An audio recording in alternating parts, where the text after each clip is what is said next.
Good morning and welcome to the new episode on Horizons of Knowledge, as we call it. Nowadays, wherever we go, we are bombarded with global warming, whatever that be, and also GNG, greenhouse gases. And the greenhouse gases has been labeled, condemned, criticized as a major issue facing the world. Sometimes they create a hole in the ozone, and sometimes they make the pollution worse confounded. But then, normally it's assumed there's only carbon dioxide, CO2, which is a major greenhouse gas. Is that so? Is that the only guilty gas? Majority of the people don't know that, but the facts are otherwise. The facts are that the greenhouse gases vary in variety of their sources and variety of their strengths. Before greenhouse gas was condemned, it was assumed that carbon dioxide is harmful. That was always there. But now it is assumed that the biggest impact on the earth changing climate is because of carbon dioxide. If you remove sometime back CFCs, carbon fluorocarbons, chlorofluorocarbons, was deemed to be the guilty party. And compared to carbon dioxide, they are 10,000 times as much global warming pound to pound. So 1 pound of CFCs is 10,000 times worse than 1 pound of carbon dioxide.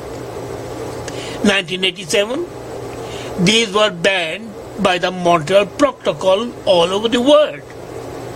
But the reason was not that they were greenhouse gases. The reason was that they were escalating the destruction of the ozone layer. And the ozone layer is which protects us from cancer-causing level of ultraviolet radiation. So they were banned. Now when one thing is banned, there must be something to criticize. So scientists and the politicians sat together, racked their brains, thought about, and then they said, why not start criticizing carbon dioxide? People know people have died with carbon monoxide, and carbon dioxide is harmful. People are aware that it can be dangerous, so let's build up on that fear. And then, they started building up on the fear of carbon dioxide.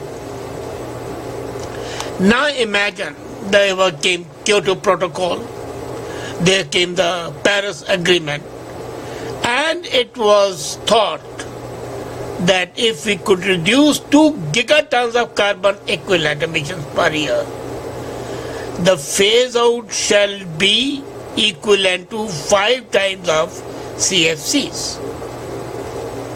But they forgot that greenhouse gases are not produced only by carbon dioxide. In fact, everything that we use produces GHG in one form or the other. The biggest greenhouse gas production is methane. And what is methane? Is a natural constituent of a natural gas. And do you know, methane is 100 times more potent than carbon dioxide is. When averaged over a 20-year period, Methane greenhouse gas equivalence is 72 times more than carbon dioxide. And yet, the main culprit always we are hearing is carbon dioxide and not methane. And then, imagine, can you imagine a source from where the methane doesn't come? Leakage from the gas wells, storage facilities, distribution systems, anything. And it's a multiple sources are there, and the leaks are highly variable. They are dependent on diverse facts. Even emissions from wetlands, natural places, absolutely natural, pristine glory, but there are emissions from there. Deforestation, cattle. You can't even measure the methane that is produced by the cattle industry, the dairy industry, veterinary industry. So how are you going to deal with it? And the human beings, when they tend to the call of nature, they are producing methane. And as I said, methane is 100 times more potent than carbon dioxide. So you want to reduce the GHGs. A very good idea. There is nothing wrong with that. But then, can it really be done? And then, it's not only that. There are others as well. Do you know that there are goal-inspired matrices which are not being practiced today?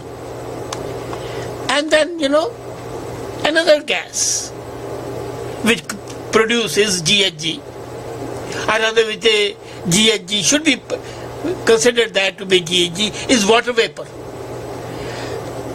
Are you aware that water vapor is responsible for more greenhouse gas than any other constituent? Now, can you stop water vapor? When the rain falls, the earth is parched and the vapor will go up. You boil a cup of tea and the water vapor would be there. The summer, the water would be there and the sun heat would dry it up.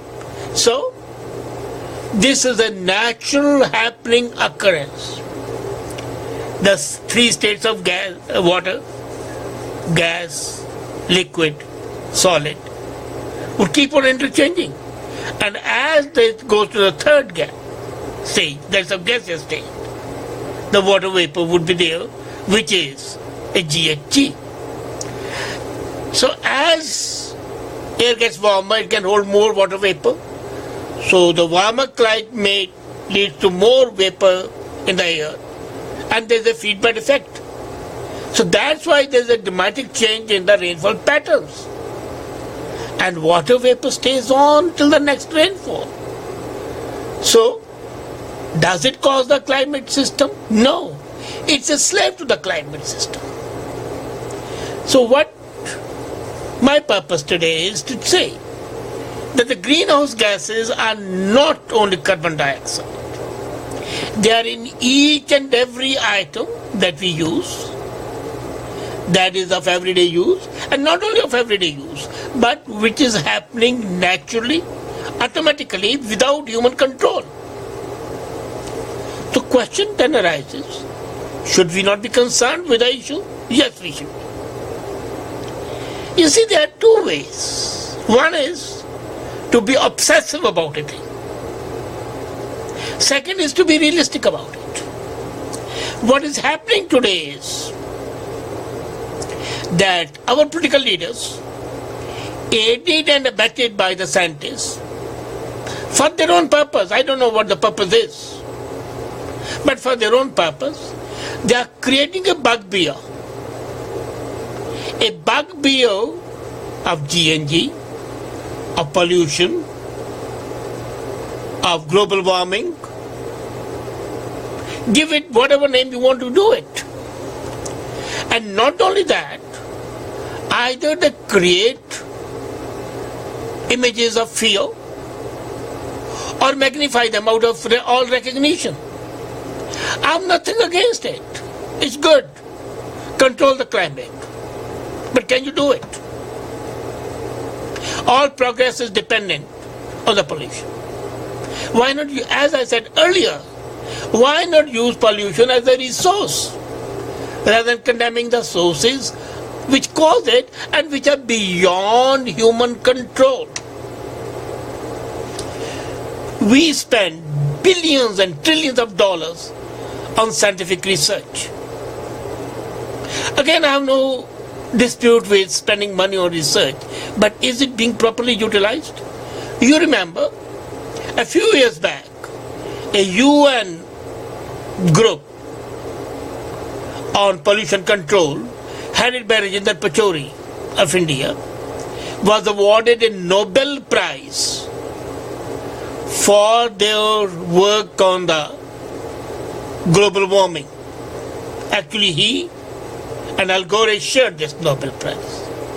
And then it was known that all their study was bogus study. They had said that the Himalayan glaciers are going to melt in 5 years, and after 5 years they said, sorry, there was a miscalculation, and that mathematical error was not reported till 2 years after they had been awarded the Nobel Prize. And now, 3 days back, a news came that one of the directors of the Oceanic Research of USA has admitted that all the information provided till the time of the Paris Agreement was signed was faked, concocted, unreliable, and unverified. And this whistleblower, now he has come up, which I'll take up in one of my live comments next week. How the politicians want something, some whipping horse, how the scientists collude with them to provide them for the reasons of their own. And then the politicians make a bugbear of that so as to divert the attention from good governance, from exploitation, from the reality of life. When you have an issue, you are faced with that. And then there are two ways of doing it. Either you solve the issue or create a bigger issue. Then your attention will be diverted to the bigger issue. And if the bigger issue is not, then create one. And that's what these politicians and the scientists in almost a criminal collusion are doing it. I know I'm using harsh words, but there's a limit to the exploitation of the poor. Why don't they tell? When they talk of GNG, why don't they say that water vapor is more harmful than the carbon dioxide is? That methane is 100 times more harmful than carbon dioxide, more potent. And they cannot do anything about these two. The issue at hand is that there are certain facts of life and there are facts of nature that can neither be belied, nor be destroyed, nor be changed.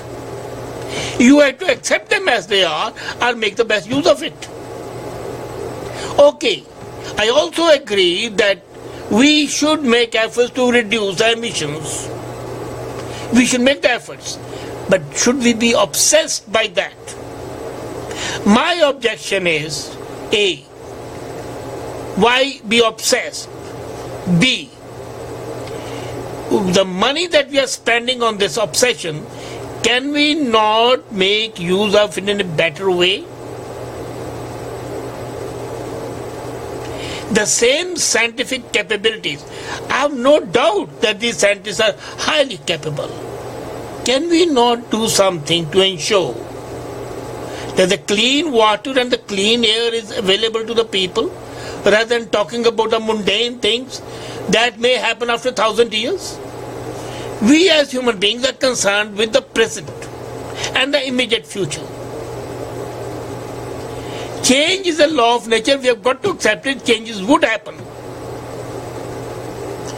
A new change is occurring, which I am going to discuss next time. That is, there is a polar change North is becoming south and south is becoming north. Already it has happened in South Africa, where the experiments have shown that the compass points not to the north but to the south. So change would be there. And some changes are inexorable. The only thing is, we as intelligent human beings, as Homo sapiens, should not be carried away by the change and not try to concoct excuses. By saying that GNGs are harmful, that's a fact. By saying that carbon dioxide is the only culprit is a lie. Let's be more honest. Let's be more open. And that would be the real test of our capabilities. Fight the things while being real, without imagining, without exaggerating, without increasing the quantum or creating mountains of the molehills. Are we capable of that? I leave it to you to think. Thank you.